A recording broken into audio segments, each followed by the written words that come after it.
irakari abantu.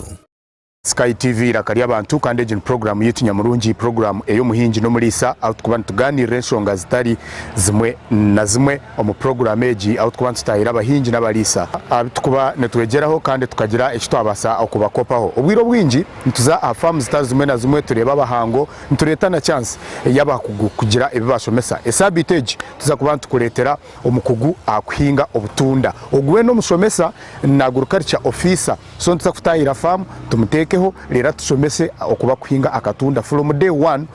kwika akusarura akatunda kawe nibintu ki ebyo kubano yetaga gukora nibintu ki ebikuru omukuhinga obutunda iyo kuba kuboryo muhinji oyinenteka teka yo kuzo project age otiro ine kiteka teko ninga wabutandikire nkunga hine bintu bingi ebyo takumanya notekwa kwega muhango ogo naza na tushomesa ebintu bingi munonga yakatufunakire tumwegiteho tutiyo tutandike program yitu iyo muhinji no muri sani banyeta Edmond principal farmer ndiyo muhinji atakwata mwitaka mutahi wanyu twegiteho. Amazina banyeta Edward Kashija kandi mukugumbi okuhinga ngasha agriculture officer. Twanza gamba akatunda nko kuwambuza aza nanyenda tutandikire aha nursery bed ko akwanoza kuhinga katunda twakora tuta aha nursery bed aho ka farmers bita bamwe bacuzinga ningano basharo kugira ngo baza aha abantu abukora nursery beds ningasha bakozire obutundo bwakuzire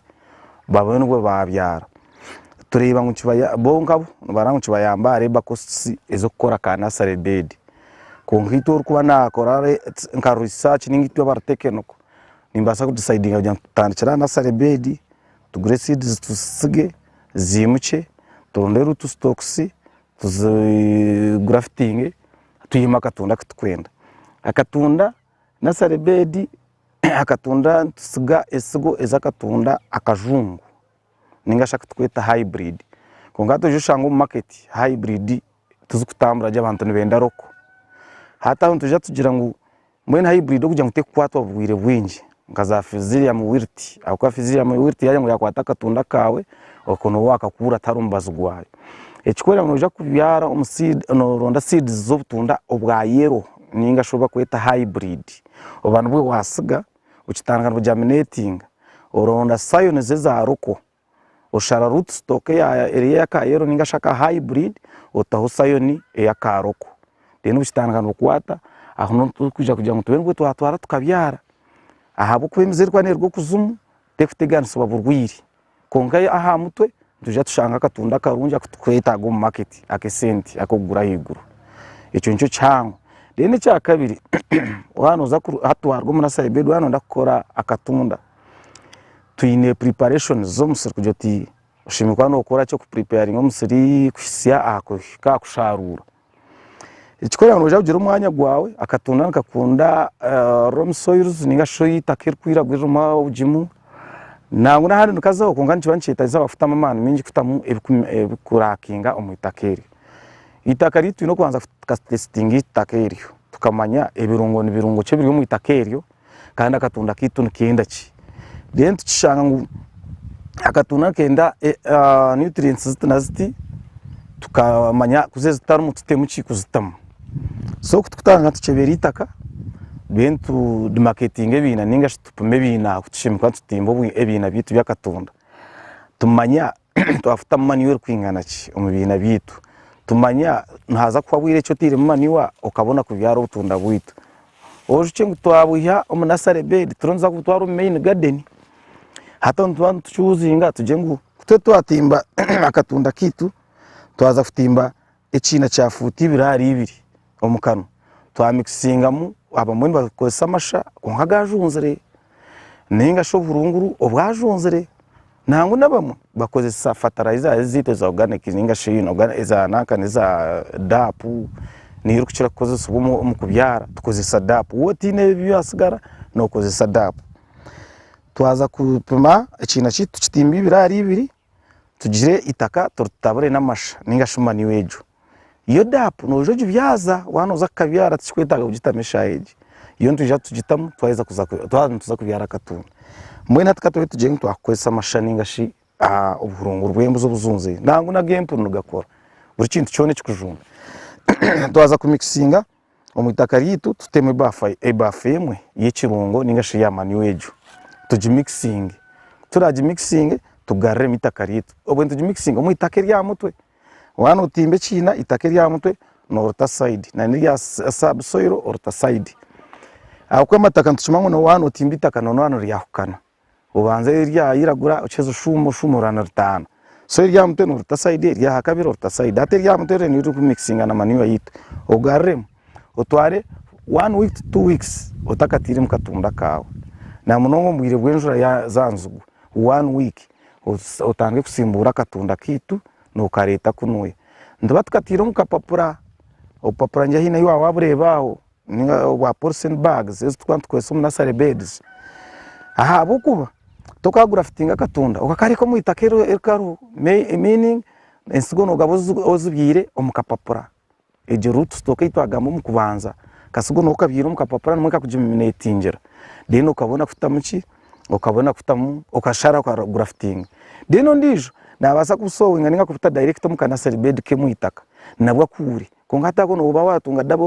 dabo reba kujya mukarazo mukavera nkazagaraka kagagarke nyuma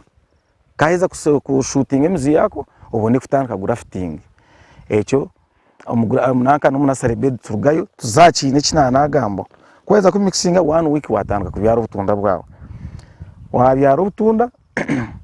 twatwagame tukunda obu bakweta roko papu ningashusa obukono bwabo ayi okubukubana bukwataho so njo tukugira ngo abamwe mutunge bitimbe by'ukujubise by'inyanja amyaro no babiro obenko wakavaringa higuriye kitimba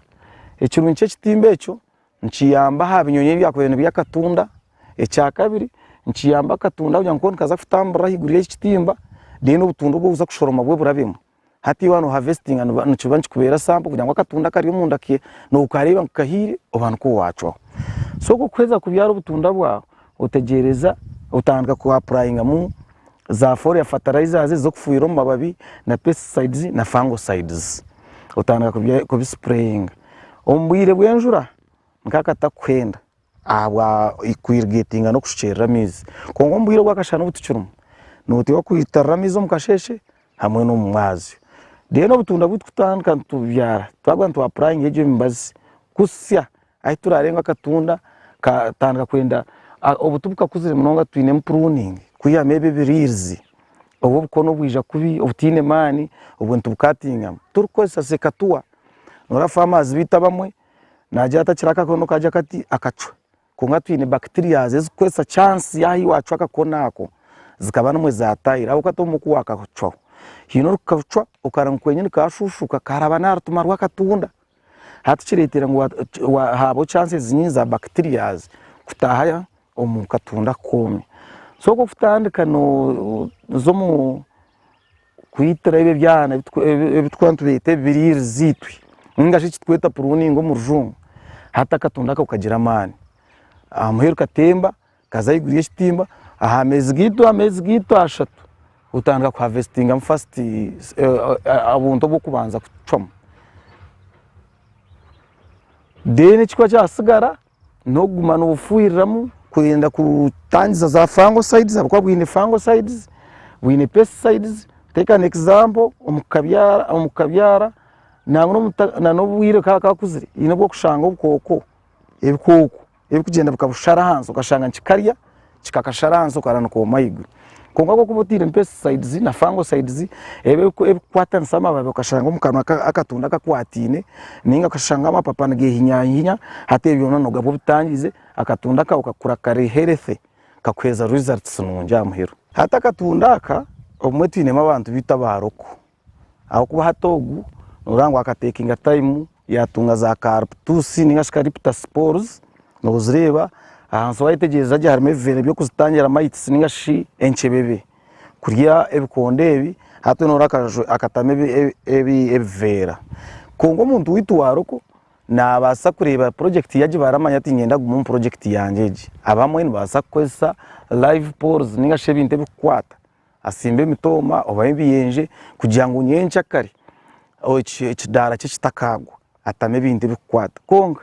abantu advising ana chakwata ukiteme ogumeno ukitema iguru kitakaza iguru kikakora shade ukashanga ubutunda hansi bwabura right kumara ningashi akatunda kakajoininga kitika kagena nacho emwe gumare veit kwenda ekidara ito ntubantu ina just ekiti kikwata hansi kuchereze kwata ino wagwa no kitema ubwo no muntu waroko wakasente kaci deno ndijo nabaza kubona pores nkezi kongo buyazibona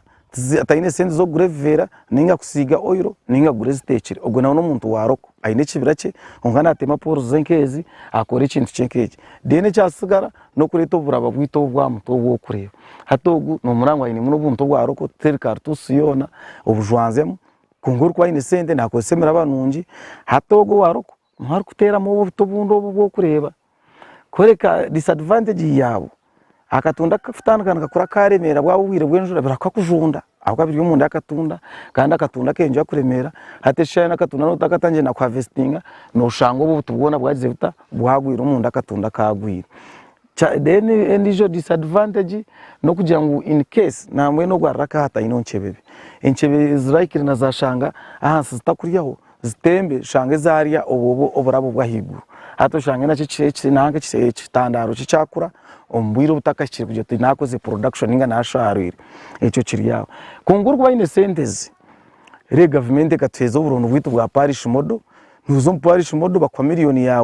yawe mwe notana ko project yakatunda no singo ri wa miliyoni waguramo imbuzi 3 ningo waguramo enkoko kaza kuriza akatunda ne sentezi zirikirini nesende nungi so miliyoni emwe nogikwata no kwataka plot kawe nkaka akoko mahiti nyamesha uzanje zinga izo butunda hatesho no wasajishango mitwaro 8 umugishango mitwaro 5 kurgira season no kwekubiri hatcyo ngo aho kuyo butundo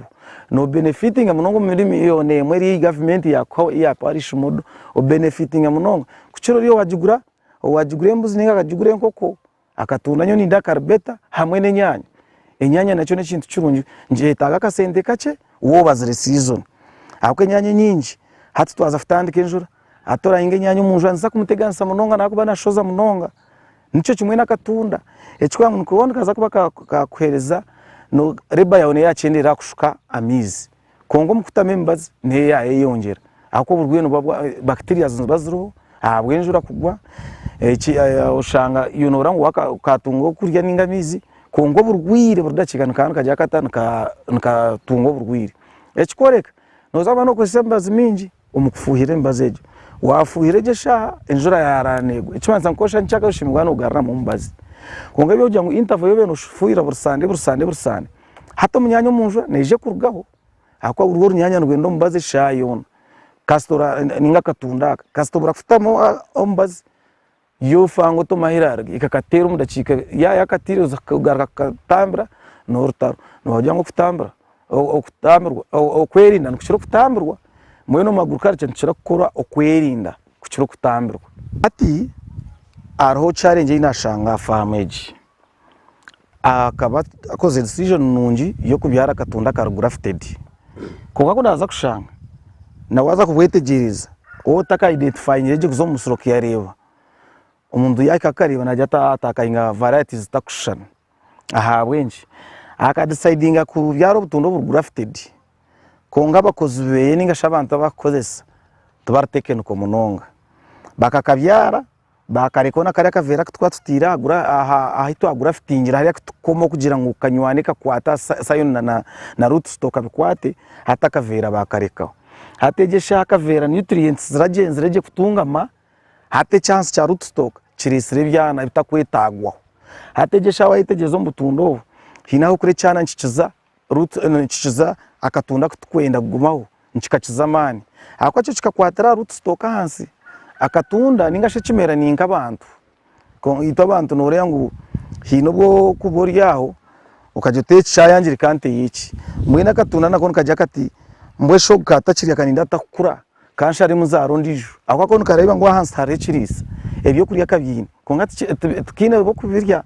so ati njoro kurangu kariya kayiguru tubikutunga mayo agwa kavera kabarekire ukari hati byo nshara mujya kitinobe kanza arondije mwana ari yegimeri akwatine kindakore so ntu advising atugira ngo kora byara katundaka nangu tukatunda ko ngo bani miyembe kintu cyone kirwa fitted after week ukabira bwanyuma yo esande byaheza urukushera ryo kurangu bintu rukwata ugende mpora urukomora kaverako hategesha haba nurangu akatunda kagezo kumera kavera kandi shano nakago wagezeho kakareka akatunda nuko akakatangiye kwana kandi nanora ko mayiguro shobirwa ni cyakomi uza kushanga ushanganza kahende kirushankarirwe kikoko kumbe kari akavera kakatayire kukana kakura kandi kakura akavera ko nkataho munda so twabura ngo akavera ushimikwa no kiyo ubwanyuma y'isande mu kabyiri so hati ngo twagambire ngo embibozo butunda tuzukushana akatunda aba bantu akatunda nkaguza bwa mahanda buri mwe namanya ngo business abantu buri makazo mu business konkanyo umuntu yanenda zo mu business yakatunda arakwenda gukora senti ashimikwa na yakatunda genuine supplier ninga sho umuntu w'amazima kandi naho ramanyiro umuntu w'amazima antiru ninga mpako jire amuntu wo mu government kama certificate kore kintu na kiti hako umuntu ogwe na amati in case na heze chipuri government ne basa kunkwata hato nkitwa ba western ejesha twininka naro ninga stock farm kumanya stock farm ejo niyo research hub yitu ninga sho research center yitu mu western umwankori ekikwera ngo wainda katunda ko na variety yona nozo wa manager ninga sho za stock farm nojo tinyenda katunda katana kati echa kabiri hine n'abantu bako barumba genuine kungati tkaruringa tukamangu ogunu genuine ata antiru watu waro kabyara ukatunga mugishaga bukera ningo kagirenkara bukafa kungite nto advising ngabakozi ba government tujya mu gihe no muri abantu abayine certificate za government ninga shaba abari authorized by the government aho beno wihensu ogwe na wagitwaro kagibyare kafa oyine right kutabaza kongo umuntu waburije njiza kugumira kuzomukota na umuntu waburije kongo yo government tegabwe kozere chiprecho so nto advising abantu abakunu kuzamu stock farm bakaronde mbo yakatunda abatari bakunu twine research centers na zaho imaziriyo Kampala ziriyo buramwariyo research centers mwe to advising abantu guma bakagura emebo aha muntu genuine ninga sho mu government eco nicyo twakubasa gamba hambe beriyo harimo nebitongo biri kwa registered Mbara district twine Mbadifa n'ekitongo kiri registered harimo nabandi binesugo izo kumuti na yo muri Mbadifa ninga Mbara Farmers Association bampeze embo nagiye mu kitongo kitana eco nimpani impamya ebyo bitongo tubuka kwa bicipuri ngo kuwakuzo umuntu so ukagura ikintu then inyuma twatugambira ubwire bwa ubutundo nanye rugamba mbazi twine mbazi ekora cross cutting hato nashanga project ye area program yenyanya hamwe nakatunda hati ne yuza kushanga hato gutarahendeke ako mbazo kuza kora nyanya nasa gukoza nangaye omukatunda twine mbazi minji nimbasagamba gumwebiri kongano ndijo wa urugundi yagambo tajo tukando yakagamba guri aho kane mbazi minji na different companies ninga companies zitakushana omwe ukora ye ineogu soyova ne ine guha East African Seed ine chi mwen companies ni nyinji so naningira ngo aha wiro ninga shambazo gunaza gambo cyo kubanza twagamba kujya mutubyaze dap kora izo kubyaza fertilizer akatunda kitu to expecting shana kutunga ikintu cyo kashara ikikoko kirakari kikakagutura ukashareba kacyo mukashishi nduje kuta pesticide ninga tubase kukoza nga dudu asanemectin zone ati nimbasagamba dudu harendi jo asanemectin zinyingi casteberi ya asanemectin no wasa kukoseje ejo neja kutangiza obukoko bukuruya ninga sho obukoko bukutambara tutangize nyo mutakari akatunda kitu fango tuja kukoza nka manko zebe kinagihera recommendation na no kujya unaje bana agikozesa umunyanya nagikozesa no mukatunda kwenda kusavinga ecyakashatu nzakoza mfari ya fertilizer twine fertilizers nyingi twine organic fertilizer arabo abantu bakusupplying mu teze kugireba twashanga nekoraje ino organic fertilizer twagaraka twashanga hariho umbaza umurungi gwa company bageta bukora nibageta super green is good na ino basabye kosa umunyanya hamwe na no mu butunda so ebyo nibyo combination y'ibintu bishatu ebyo wabikoze saje then akatunda ko kahiko mu bwire bwo kurabi ningo mbijuma ukarunda ka Carmax ka bukora nako kakongera production kaboneza umukurabya umukwate kirabyo na kijuma kuhangwa nikijaka koraje so ibintu bibara ngo byinafamu I think you can do better no basakora jo production yo mukusharura atabwira winyi tushanyire farmers biti nayo bakora inshobe farmers bita bakora enshobi aho kubanza na kwa futanga yashanga project y'umuntu kazi ngo mu ideas ze ningo mu ntekateke na irakora katunda mwene kwa yashanga project y'umuntu ebonire ino butunda burungi ayenda cyo ecujuma akitware asige bedejo abeni yabyara kandi ujwe twanya ngo twantu harvesting anza kwa twine roko papo hatu kwa akatwaye ngo yabyara kanyankore nikaza kuba kine chances zo kuterwa ya virus ito atwagambireho akwa tukari grafted eco neco kubanza eca kabiri nojo shanga ngo umuntu waburijo enshobe ndijo yakora eje mbazo ngo kutwagigamba hatwe kandi umuntu abura yayo naje cyo kuba umwe agicwa akasente kace agitabura ngo kutwatamuragire ajwanze mwatyo eca kabiri hinshanje challenge ndijo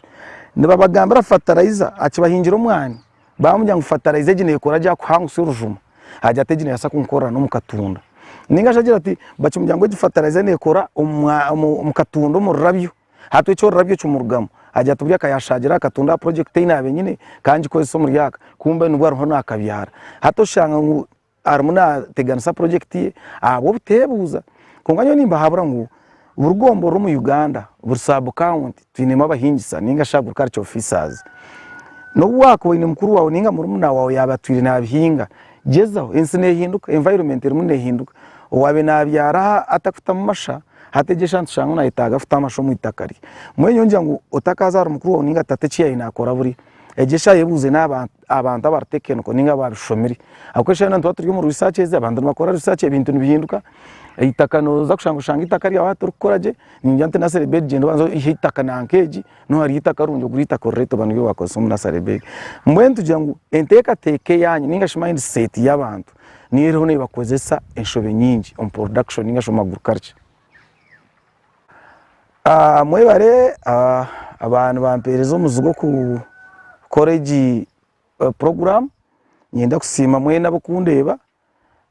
ninja kusiganira Edward Kashija ninga Edward Mugwisa binge bamukumanya mu staff yanje